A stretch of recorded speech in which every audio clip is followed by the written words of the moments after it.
조금 생뚱맞은 질문으로 말씀을 시작하려고 합니다. 넌센스 퀴즈라고 여기시고 한번 답을 한번 생각해 보시기 바랍니다. 세상에서 죄인들이 가장 많이 모여 있는 곳 두 군데를 꼽는다면 어딜까요?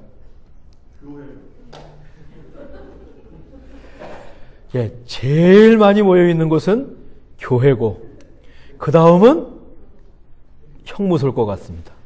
감옥일 것 같습니다. 감옥은 법을 어긴 사람들이 가는 곳입니다. 죄수들이죠. 교회는 어떻습니까? 교회는 스스로 죄인이라고 고백하는 사람들이 모였습니다. 조금 심하면 벌레만도 못한 죄인들이 교회에 모여 있습니다. 하여튼 교회마다 죄인들이 넘칩니다. 우리에게는 일상적인 일인데 하나님을 믿지 않는 분들이 교회에 와서 이런 광경을 보고 들으면 어떤 생각이 들까요? 우리 가운데도 뒤늦게 예수님을 믿은 분들이 계십니다. 혹시 교회에 처음 오셔서 너도 나도 죄인이라고 하고 벌레만도 못한 죄인이라고 고백하는 것을 보고 의아하지는 않으셨는지요? 예수님을 믿지 않는 분들이 교회에 와서 당신은 죄인입니다, 이 말을 들으면 꽤 어색할 것 같습니다. 민감한 사람들은 내가 왜 죄인이냐고 발끈할 수도 있겠습니다. 죄 또는 죄인이라는 말이 주는 선입견이 있어서 그렇지요. 우리 아이들은 죄인이라는 교회의 용어를 어떻게 받아들일까 궁금합니다. 오늘 집에 가셔서 우리 자녀들에게 물어보시고 대화해 보십시오.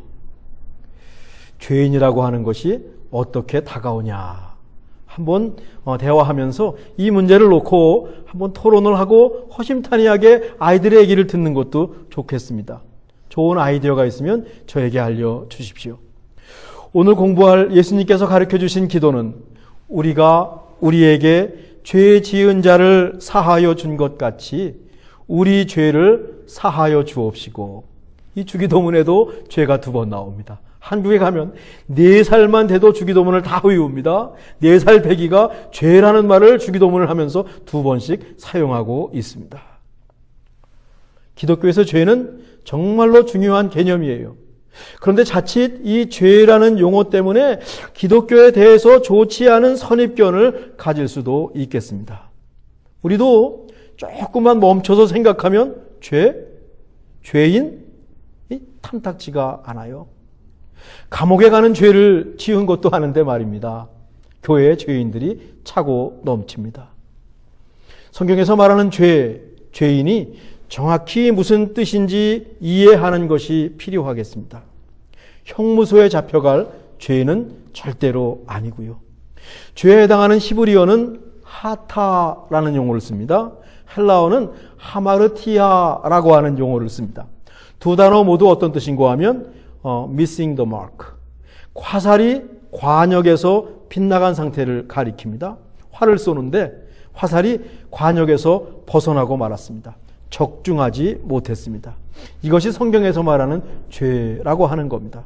물론 성경에는 죄에 대한 여러 가지 용어가 나옵니다만 하타와 하마르티아가 대표적입니다. 활을 쏘다가 관역에 맞추지 못했습니다. 활을 쏘다가 그럴 수도 있죠. 관역에 맞추지 못했다고 감옥에 가진 않죠. 그렇다면 성경에서 말하는 죄는 감옥에 끌려갈 죄는 절대로 아닙니다. 그러니 성경에서 말하는 죄는 법을 어겨서 감옥에 들어가느냐 마느냐의 죄는 절대로 아닌 것입니다. 그냥 우리 말이 같을 뿐입니다. 조금 다르게 표현하고 싶은데 마땅한 말이 없어요. 우리 오늘 설교를 듣고 난 다음에 우리 아이들의 의견도 들어보시고 우리 권사님들도 마찬가지시고 우리 집사님들도 마찬가지고 이 말을 이렇게 사용하면 너무 좋겠습니다 라는 좋은 아이디어가 있으면 저에게 알려주십시오. 앞으로 우리 교회에서는 죄라든가 죄인이란 말 대신에 그 단어를 사용하도록 하겠습니다. 아침에 함께 읽고 묵상했던 사무엘의 사울왕이 생각이 나요. 처음 시작은 좋았는데 끝이 완전히 망가지고 말았습니다. 사울과 세 아들이 전쟁터에서 죽습니다. 죄의 결과는 죽음이다는 것을 저희들이 아침마다 그 말씀을 묵상하면서 배웠죠. 신앙의 길에서 빗나간 겁니다. 이것이 성경에서 말하는 죄라고 하는 거예요. 법을 지키지 않아서 감옥에 가는 죄는 절대로 아닙니다. 지난 한 주간 우리의 삶이 하나님의 길에서 이탈했다면 그 순간이 죄입니다. 이 말 말고 딴 거 있었으면 너무 좋겠습니다. 하나님 백성답지 않게 생각하고 말하고 행동했다면 그것이 죄입니다. 우리 모두 완벽하지 못했습니다. 하나님의 길에서 이탈한 것이 한두 번이 아닙니다. 그러니 교회는 죄인들이 모일 수밖에 없습니다. 법을 어긴 죄인들이 아니라 전혀 다른 의미의 죄인들이 모였습니다. 죄를 다음과 같이 세 가지로 풀어서 생각해 봤어요. 죄라는 용어가 불편하시거나 예수님을 믿지 않는 이웃들에게 기독교를 소개하고 싶으신데 죄라는 용어가 마음에 걸리시면 다음에 세 가지 표현을 가지고 간접적으로 아니 다른 표현으로 죄를 의역해서 전하셔도 될 것 같습니다. 첫째는 등 돌림입니다. 자식이 부모의 말을 듣지 않고 부모에게서 등을 돌렸습니다. 그래서 부모 자식 간의 관계가 깨졌습니다. 마찬가지입니다. 하나님을 인정하지 않고 하나님께 등을 돌렸습니다. 하나님과의 관계가 깨졌죠.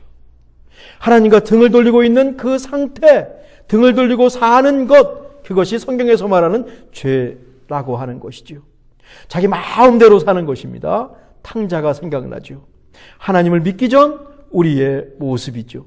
하나님 믿기 전에 모든 사람들은 하나님께 등을 돌리고 있었습니다. 하나님과 아무 관계가 없었습니다. 이것을 성경은 죄라고 하는구나. 둘째는 빗나감입니다. 앞에서 죄는 관역에서 빗나간 것이라고 했습니다. 실수했어요. 딱 맞춰야 되는데 실수해가지고 빗나갔어요. 잘못했습니다. 허물, 또 부족했습니다.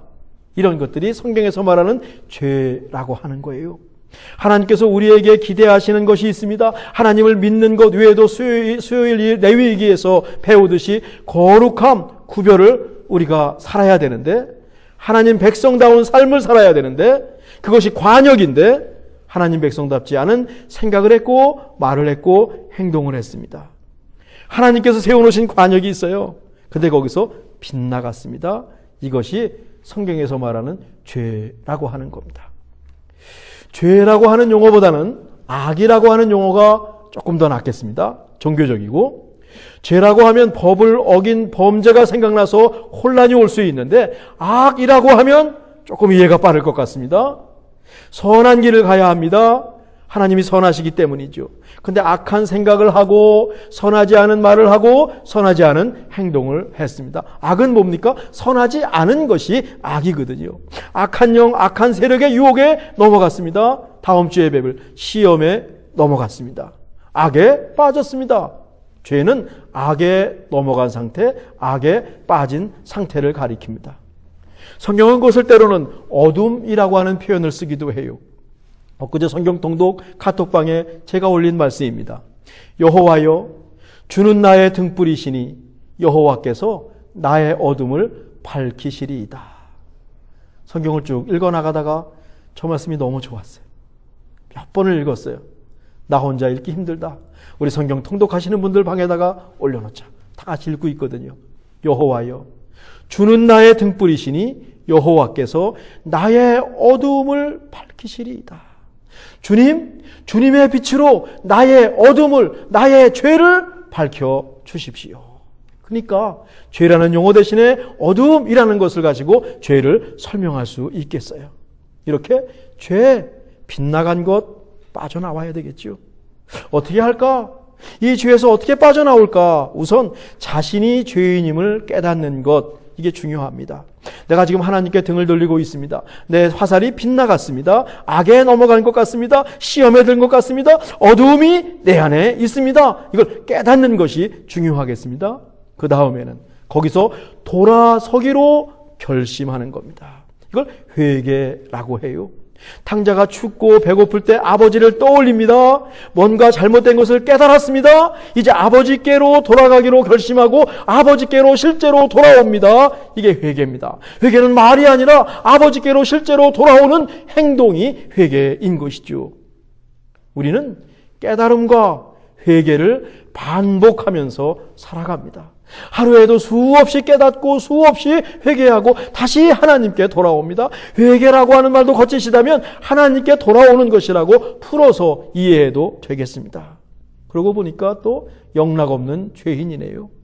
형무소에 갈 죄인이 아니라 성경에서 말하는 죄인이지요.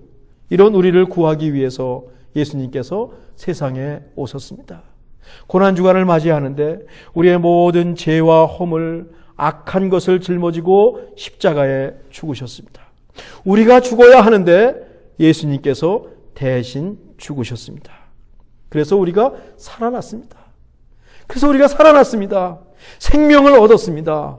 담대하게 하나님께 나가게 되었습니다. 이 생명을 얻은 것이 너무 좋아서 교회에 모인 사람들은 스스로 나는 벌레만도 못한 죄인입니다 라고 고백하고 있는 것이지요. 이렇게 된 우리의 모습을 종교개혁자 마틴 루터는 뭐라고 했냐면 용서받은 죄인, forgiven sinner라고 하는 표현을 썼어요. 엄밀히 말하면 의로운 동시에 죄인이라고 하는 뜻입니다. 역설적이죠. 어떻게 의로운데 동시에 죄인일 수가 있을까요? 예수님 믿으면 우리는 이렇게 역설적인 삶을 살게 됩니다. 예수님을 믿고 그 은혜로 의롭게 되었어요. 근데 여전히 허물이 많고 실수하고 시험에 들고 때로는 하나님께 등을 돌리고 악에 빠질 때도 있습니다. 여전히 하나님의 용서가 필요합니다. 그래서 더 겸손해야죠. 나는 다 잘합니다. 나에는 완벽합니다. 나는 허물이 없습니다. 이건 교만이죠. 겸손해야죠. 두렵고 떨리는 마음으로 우리의 구원을 이루고 깨어 있어야 하지요. 마태복음 18장에 아주 못된 종의 비유가 나옵니다. 어떤 주인에게 1만 달란트 빚을 진 종이 있었어요. 1달란트가 얼마냐면 6,000일에 해당하는 노동자의 품삯입니다. 6,000일. 16년을 꼬박 일해야 1달란트를 벌 수가 있어요. 그런데 무려 1만 달란트예요. 16만 년을 일해야 갚을 수 있는 빚을 졌어요. 이건 갚을 길이 없다는 겁니다. 갚을 길이 없다는 것을 강조하기 위해서 예수님께서 1만 달란트 빚을 졌다라는 말을 쓴 것이죠. 이 주인이 종을 불러드립니다. 이제 빚을 갚아라. 독촉합니다. 갚지 못하면 너 있는 재산이라도 다 팔아서 갖고 오고 네 아내와 네 자식들이 내 종이 될 것이다. 평생 나를 섬기게 될 것이다. 라고 했습니다. 그러자 이 사람이 어떻게든지 갚을 때니 못 갚죠. 근데 어떻게든지 갚을 때니 시간을 달라고 얘기를 하는 거예요. 갚겠다고 하는 마음이 너무 좋은 거예요. 이 주인이 이 16만 달란트를 forgiven 0달란트 아주 제로로 만들어 주었습니다. 빚을 다 없애 주었습니다. 0이 되었어요. 종이 얼마나 기뻤을까요? 이 기쁜 소식을 가족들에게 알려야 돼요. 막 뛰쳐나가는데 집으로 가는 길에서 어떤 사람을 만납니다. 이 사람은 누구냐면 이 종한테 100데나리온의 빚을 진 사람이에요. 100데나리온이라고 하면 100일치 봉급입니다. 석 달만 일하면 갚을 수 있는 돈입니다. 이 사람은 지금 주인에게 16만 년을 일해야 갚을 수 있는 돈을 forgiven, 탕감받고 오는 길입니다. 그러면 100일치 돈을 꿔간 사람은 당연히 용서해 줘야죠. 내가 어떤 사람에게 1만 달란트를 forgiven, 탕감받았습니다. 가다가 10달러 나한테 꿔간 사람을 만났습니다. 아유 괜찮아 갚지 말어. 이게 당연하죠. 이 종은요 100일치 빚을 진 사람을 만나자 빚을 갚으라고 독촉을 합니다. 협박을 합니다. 시간을 달라고 했겠죠. 조금만 내가 3달만 일하면 갚겠습니다. 자기도 주인에게 그렇지 않았습니까? 그러면 용서해 주는 것이 상식이고 도리인데 이 사람을 감옥에 보냈습니다. 이런 나쁜 사람이 어디에 있어요? 이 소식을 원래 주인이 들었어요. 기가 찬 겁니다. 자기는 16만 년치 봉급을 탕감해 주었는데 석 달치 봉급도 탕감해 주지 않고 그 가난한 사람을 감옥에 가뒀다니 이건 인간이 아닙니다. 주인이 그 종을 다시 불러들입니다. 그리고 감옥으로 보냅니다. 은혜를 몰랐다라고 하는 겁니다. 참 안타까운 비유죠. 주인이 그랬듯이 화가 나는 비유입니다. 우린 이런 성경을 읽으면서 화를 낼 줄 알아야 됩니다. 이게 성경에 몰입해서 읽고 있다라고 하는 겁니다. 여러분이 이 말씀을 들으면서 화가 난다면 제가 말씀을 잘 전달한 거예요. 근데 뭔지 모르겠다. 제가 부족한 거죠. 예수님의 비유에서 주인은 하나님이십니다. 여기서 큰 죄를 탕감받은 종은 바로 예수님을 믿고 모든 죄를 용서받은 우리들입니다. 그리스도인입니다. 그렇게 큰 은혜를 받았는데 작은 것을 두고 이웃을 용서하지 못하면 되겠느냐? 라고 하는 예수님의 경고고 예수님의 꾸짖음이지요. 이 비유는요, 오늘 우리가 공부하는 주기도문, 우리가 우리에게 죄 지은 자를 사하여 준 것 같이 우리 죄를 사하여 주시옵고와 딱 연결됩니다. 오늘 본문을 헬라어 그대로 읽으면 다음과 같습니다. 우리가 우리에게 빚진 자를 탕감해 준 것 같이 forgiven, 우리 빚을 forgiven, 탕감해 주시고. 영어 성경을 보신 분들은 저 영어 번역이 그대로 되어 있을 겁니다. 우리 성경은 이것을 죄라고 번역을 했어요. 우리가 우리에게 죄 지은 자를 사하여 준 것 같이 우리 죄를 사하여 주시옵고, 우리가 우리에게 빚진 자를 탕감해 준 것 같이 우리 빚을 탕감해 주시옵고. 예수님께서 가르쳐 주신 저 기도를 꼼꼼히 천천히 읽어오면 예수님의 비유와 반대해요. 예수님의 비유는 큰 빚을 탕감받았습니다. 그러니 우리도 이웃을 용서해야 된다라고 하는 거죠. 양심이 있으면 그렇게 해야 한다. 비유 속의 종은 그것을 하지 못했어요. 그런데 주기도문은 이래요. 우리가 먼저 이웃을 용서하면 하나님이 우리를 용서하신답니다. 순서가 바뀌었네요. 비유 속에는 주인이 먼저 큰 빚을 forgiven, 탕감해 주었는데 주기도문에서는 우리가 먼저 빚을 탕감해 주어야 한답니다. 조금 엄격하게 무섭게 적용하면 우리가 다른 사람의 빚을 forgiven, 탕감해 주지 않으면 하나님도 우리의 빚을 탕감해 주지 않으신답니다. 우리가 다른 사람을 용서하지 않으면 하나님도 우리를 용서하지 않으신다. 야, 이 주기도문에 깃든 예수님의 마음이 엄청납니다.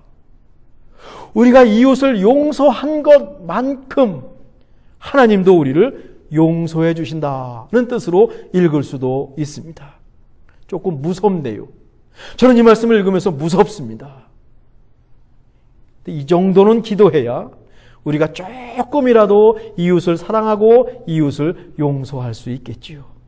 적당히 하면 그 어리석은 종, 나쁜 종처럼 우리도 분명히 그렇게 행할 겁니다. 예수님께서 이렇게 주기도문을 가르쳐 주시더니 기도를 다 마치신 후에 두 구절을 덧붙이셨어요. 부연 설명하셨는데 14절과 15절입니다. 우리 한번 읽어보실까요? 너희가 사람의 잘못을 용서하면 너희는 하늘 아버지께서도 너희 잘못을 용서하시려니와 너희가 사람의 잘못을 용서하지 아니하면 너희 아버지께서도 너희 잘못을 용서하지 아니하시리라. 이처럼 여섯 번째 예수님께서 가르쳐 주신 기도는 용서입니다. 우리 모두 용서받은 죄인입니다. 16만년치 봉급을 forgiven, 탕감받았어요. 우리에게 이 은혜가 있는지요? 고난주간을 맞고 부활절을 맞으면서 야, 나는 16만년치 일해야 갚을 수 있는 이 빚을 탕감받은 사람이구나. 더하죠. 언리미티드죠. 이 엄청난 빚을 내가 탕감받은 사람이구나. 이 빚을 다 지시고 예수님께서 십자가에 달려 죽으셨구나. 이 은혜가 우리에게 여전히 있는지요. 예수님 처음 믿을 때는 이 은혜가 있었는데 10년이 지나고 20년이 지나고 시간이 지나가면서 이 은혜가 우리한테 어디론지 다 빠져들어간 것은 아닌지요. 그 빚을 갚아준 하나님의 마음이 얼마나 아프시겠습니까? 비유의 종이 못된 종이 아니라 내가 못된 종입니다. 큰 빚을 탕감받았으니 작은 빚을 탕감해 주는 것은 당연하지요.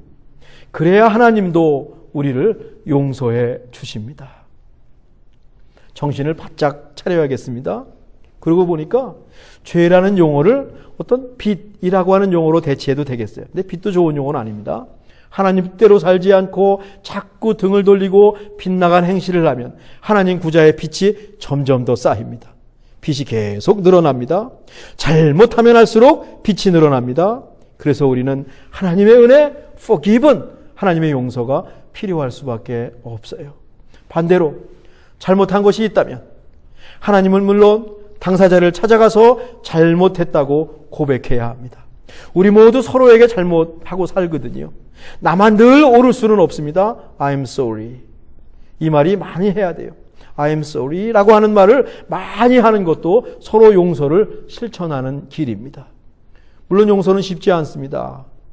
우리 인간의 언어가 아니라 용서는 인간의 언어가 아닌 것 같아요. 이건 신의 언어, 하나님의 언어인 것 같아요. 실제 삶으로 들어가면 용서하고 용서받는 것이 얼마나 복잡한지 모릅니다. 그래도 예수님이 가르쳐주신 기도가 용서의 시작임에 틀림이 없어요. 하나님의 용서를 구하고 또 우리가 서로 용서하고 하나님의 뜻이 이 땅에 이루어지는 모습, 그것이 바로 하나님의 뜻이 이 땅에 이루어지는 모습임에 틀림이 없습니다.